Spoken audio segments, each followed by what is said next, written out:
Salut les amis, voilà, donc là on est bien, on est au soleil pour parler cinéma. C'est-à-dire que j'ai à cœur de faire une nouvelle série de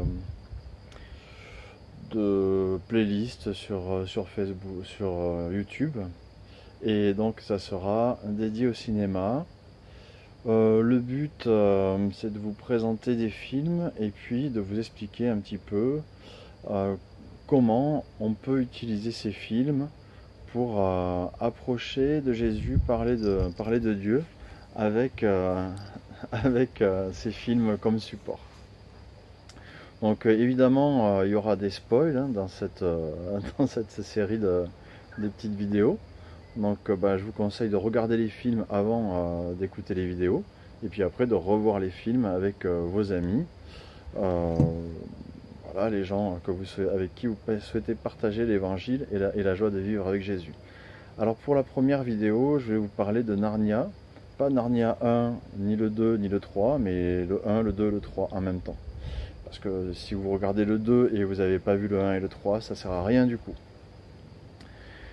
Donc dans ce film Narnia, une chose sur laquelle vous allez pouvoir discuter avec vos amis, c'est déjà le sacrifice de Jésus. Dans le premier Narnia, vous avez tout ce qui concerne le sacrifice de Jésus, la résurrection, la grâce qui est accordée, le pardon.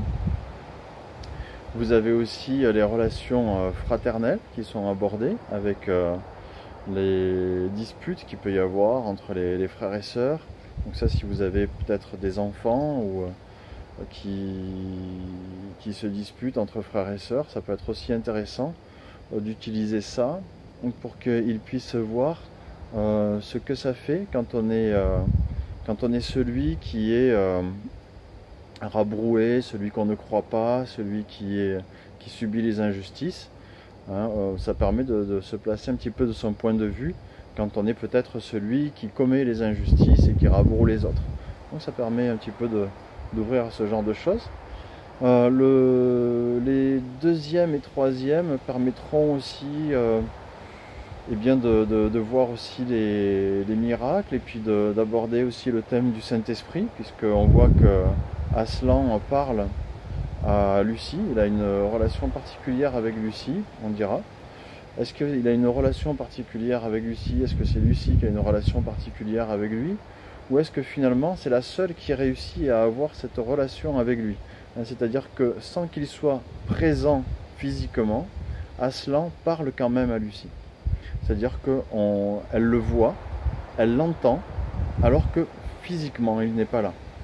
Et c'est un petit peu ce que fait le Saint-Esprit avec nous.